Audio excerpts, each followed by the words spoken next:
Good day everyone, I am Jamaica Andan, student nurse from Our Lady of Fatima University, Pampanga campus. For today's return demonstration, we're gonna do the bed bath. Now, what is a bed bath? Bed bath is performed in a bed given to a client who is not able to bath himself. Now, the purpose of bed bath is to remove any microorganism that may foster in the skin. Second is to improve the stimulate circulation. Third is to give them comfort and help them go to sleep. And lastly, observe any skin condition. So we are guided by following guidelines. First is to confirm doctor's order. Second is to check the chart because that might cause a trouble to a patient. And also, the most important is to build rapport with the patient so they can able to participate with the procedure. For today, we're gonna do the bed bath. So first, I'm gonna do the hand hygiene.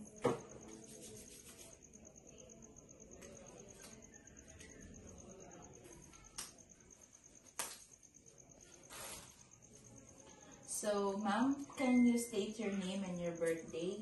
Princess Lizon, July 18, 2000. And after that, we're gonna check the wristband if this is the right patient. So, ma'am, I'm gonna do the bed bath. So, I'm gonna clean your head. Can you please lift up?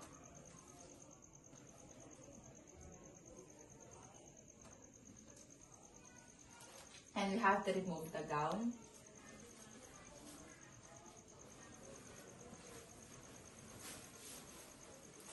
And discard it and check if the patient can endure the warm water.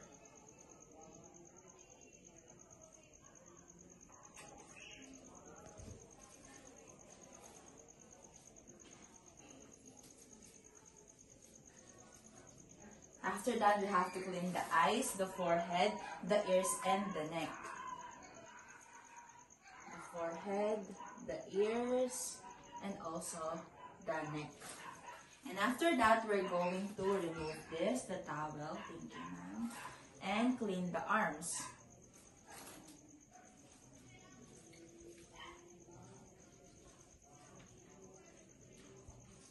After cleaning the arms,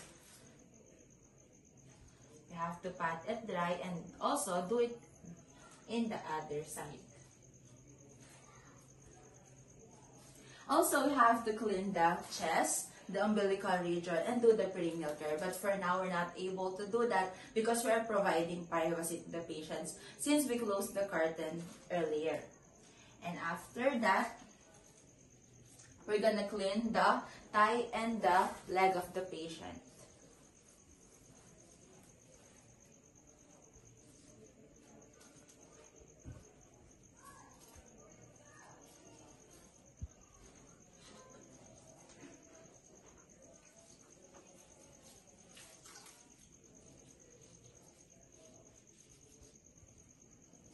We're going to clean it up to down and down to up. And after that, we're going to pat it dry and do it in the other side. Also, we have to clean the back of the patient. So, ma'am, can you please turn to the other side? I'm going to help you.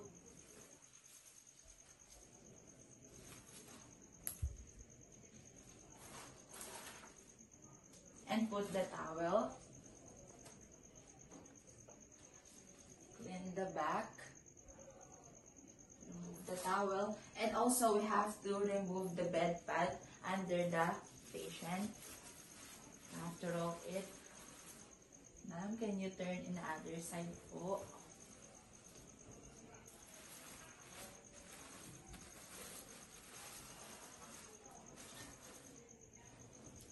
We have to change the linen and also the gown of the patient. And after that, we have to do the hand hygiene.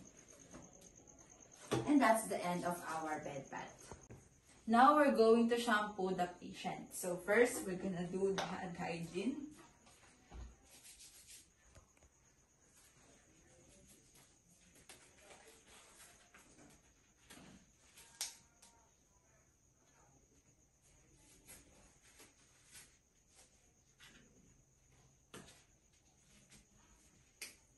after that, we need to provide privacy and identify the patient. Ma'am, can you state your name and your birthday? Princess Dizon, July 18, 2006. And check the wristband if this is a right patient. So the doctor's order is to provide a shampoo to the patient. So first, we're gonna need to gather the equipment and rinse the hair of the patient. So after rinsing the hair, we're going to put the shampoo on it.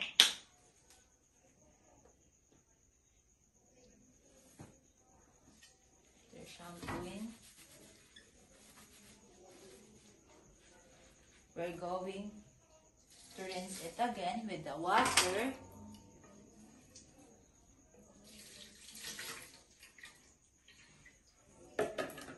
And we have to let it dry.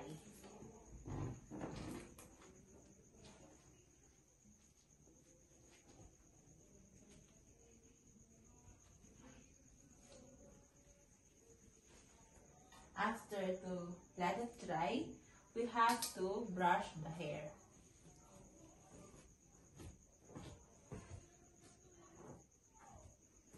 And we need to assess the patient. Ma'am, are you feeling comfortable after shampooing your hair? Yes po.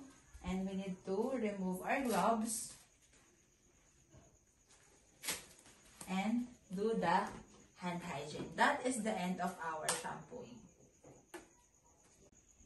Now we're going to do the oral care, but first we have to do the proper hand hygiene and put the gloves on.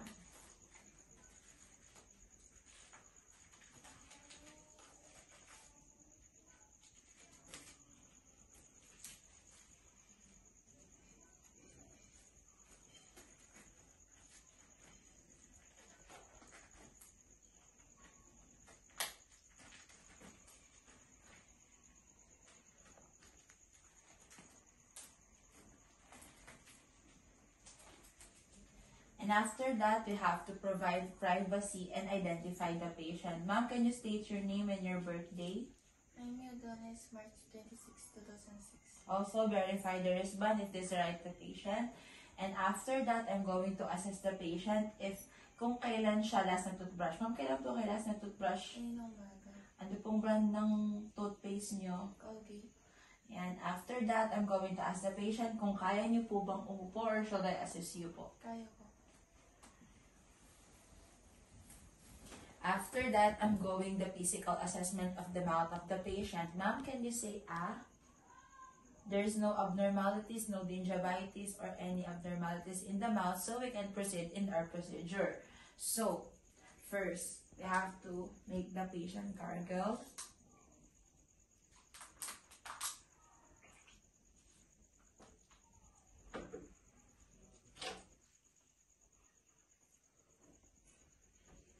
Ma'am, kaya niyo po ba toothbrush or ako na po yung gagawa para sa inyo?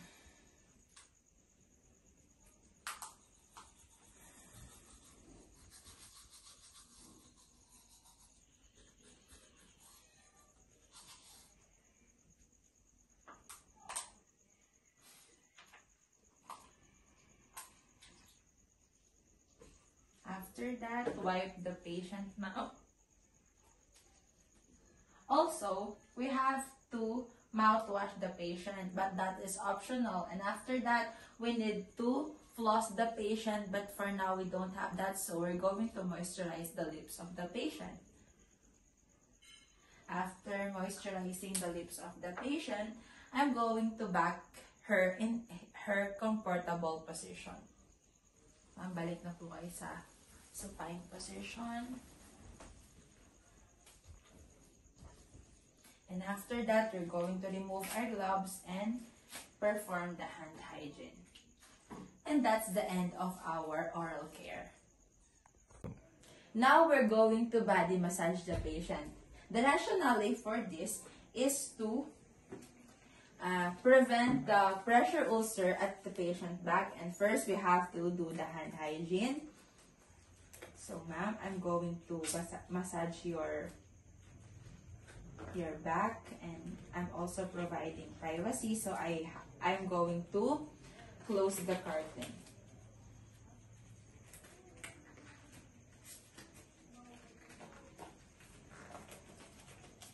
So, ma'am, can you identify or just state your name and your birthday? Princess Lizon, July 18, 2006. Yan. Ma'am, can you participate with the procedure? And just turning around. First, we're going to put a lotion or oil in our hand. Also, ma'am, can you turn around? We will just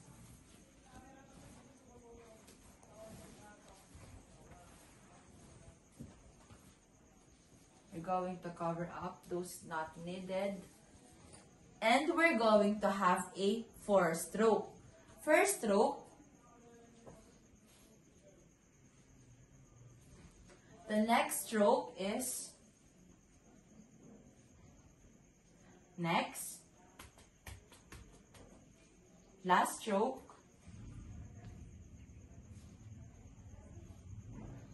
and we going to clean the lotion or the oil we put on the patient back and ask the patient to back in the comfortable position. Ma'am, can you back? Will help you.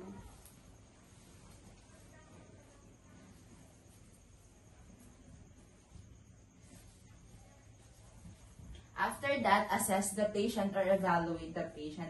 Ma'am, how are you feeling after your body massage? I feel more comfortable right now. Since the patient is more comfortable right now, that is the end of our body massage. Good day, everyone. For today's written demonstration, we're gonna do the vice versa of transferring the patient from bed to stretcher and stretcher to bed. So, what is a patient transfer? According to Perry et al. 2014, it is a transfer are defined as a moving a patient from one flat surface to another. So, such as bed to stretcher.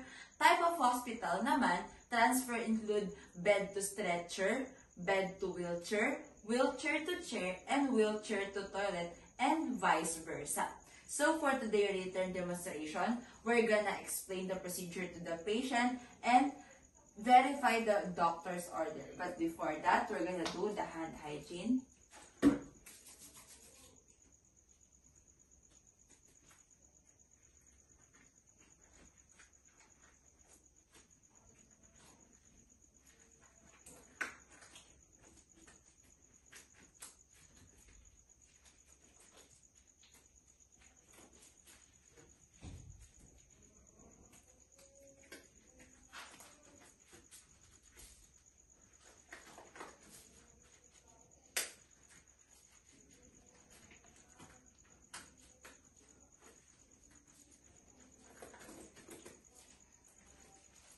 And after that, we're going to identify the patient. Ma'am, can you state your name and your birthday? Princess Lizon, July 18, 2006. And I'm going to check the wristband. So this is the right patient. I'm going to explain the procedure and also provide the privacy. Ma'am, I'm going to transfer you in the wheelchair. But for now, we just have a chair. I'm going to secure you after you've been transferred. So ma'am, I'm going to position you in a Sims position in a 45 degree. So, ma'am.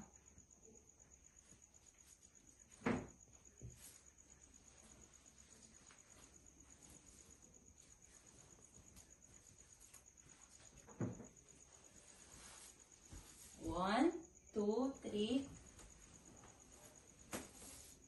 So, we need to secure the patient and wait for 3 to 5 minutes. After 3 to 5 minutes, we're going to transfer her to the wheelchair. So, ma'am, I'm going to count 1, 2, 3, and we're going to sit on the chair. So, 1, 2, 3, go. And just remember, we need to secure a patient in a wheelchair. So, if we have a wheelchair, we have to secure her feet, her hand, and her back. So, after securing our patient, we're going to remove our gloves. And do the hand hygiene. And after that, we're going to do the vice versa. So we're going to transfer our patient from bed to stretcher, but now we're going to transfer her from chair to the bed. So, after the hand hygiene again, we're going to put our gloves on.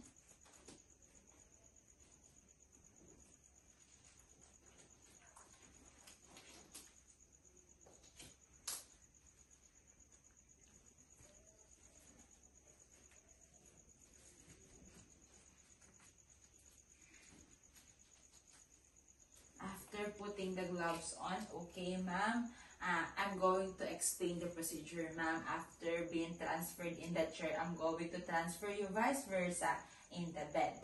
So, ma'am, I want you to cooperate with this. So, after that, I'm going to count 1, 2, 3. So, ma'am, 1, 2, 3. After that, we need to secure our patient 3 to 5 minutes in a 45-degree position. And after that, we're going to back her in a comfortable or supine position. So after 3 to 5 minutes, I'm going to put the patient in her comfortable position. So ma'am, you have to cross your arm. And 1, 2, 3.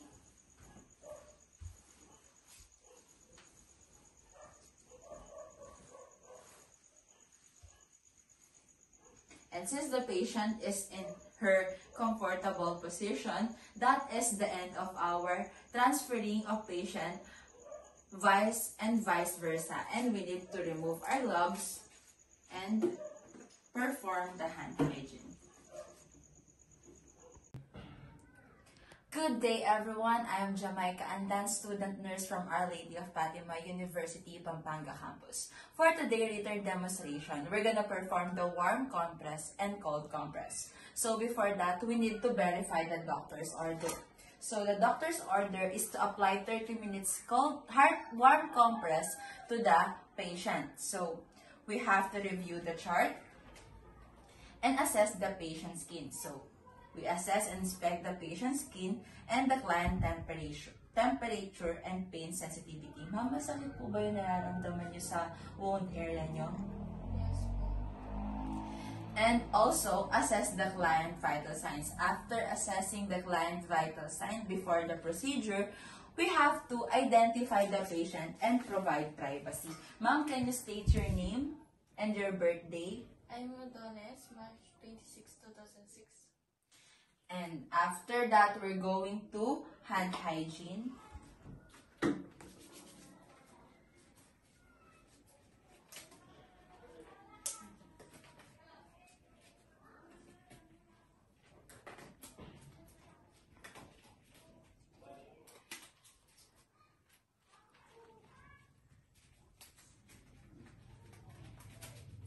After the hand hygiene, we're going to explain the procedure to the patient. Ma'am, ngayon po, mag-a-apply po ako ng warm compress sa infected area nyo. Makakaramdam po kayo ng konting mahapde kasi po mainit siya. And also, you have to sign po sa consent kung approve po sa inyo lahat ng gagawin nating procedure. Ma'am, can you sign this po?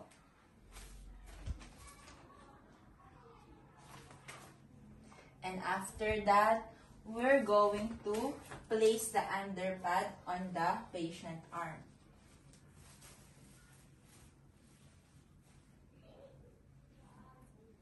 Also, after putting the underpad, we can assess the patient. So we are ready to apply the warm compress to the patient. It's just a warm so the patient can tolerate the pain. The doctor's order is 30 minutes, but we're going to check the warm compress every 5 minutes to check and assess if there's a discoloration. And after that, we're going to remove the warm compress and assess the effectiveness. Ma'am, okay lang po ba kayo sa nararamdaman nyo ngayon? Yes, mas naging comfortable ako. And after that, we're going to remove the underpad. And we need to compare the vital signs. So, before and after the procedure, we're going to take the vital signs of the patient. After checking the vital signs are normal. We have to document it. And lastly, we need to remove our gloves and perform the hand hygiene. After applying the warm compress, we're going to do the cold compress now. So we have to explain the procedure to the patient. Ma'am, mag-a-apply po ako ng cold compress sa infected area nyo. Okay lang po ba? Medyo makakaramdam po kayo ng hapde kasi po malamig po yung ikakabit natin. But before that, we're going to assess the skin of the patient. So we inspect and there's just one but there's no discoloration. So we have to perform the hand hygiene. Ma'am, can you state your name and your birthday? I'm Dones, March 26, 2006. And we also need to provide privacy to the patient. And also, we have to check the wristband if this is the right patient.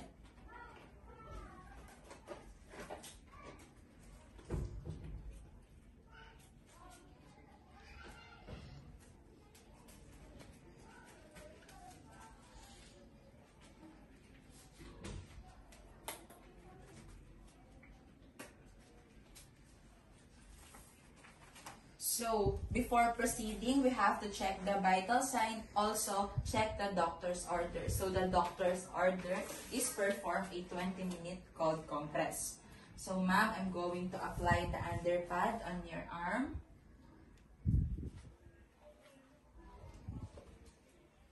And just prepare the cold compress. I'm going to apply it na po.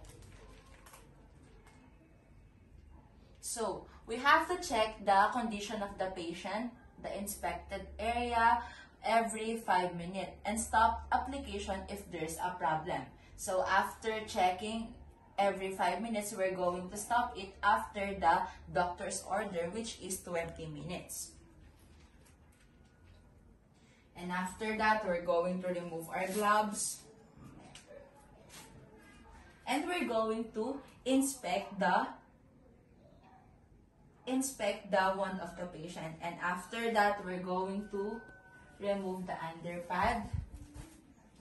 Also perform the hand hygiene. And ask the patient, what is the level of comfortness? Ma'am, rate 1 to 10 kung ano pong nararamdaman niyo yung comfortness na yan.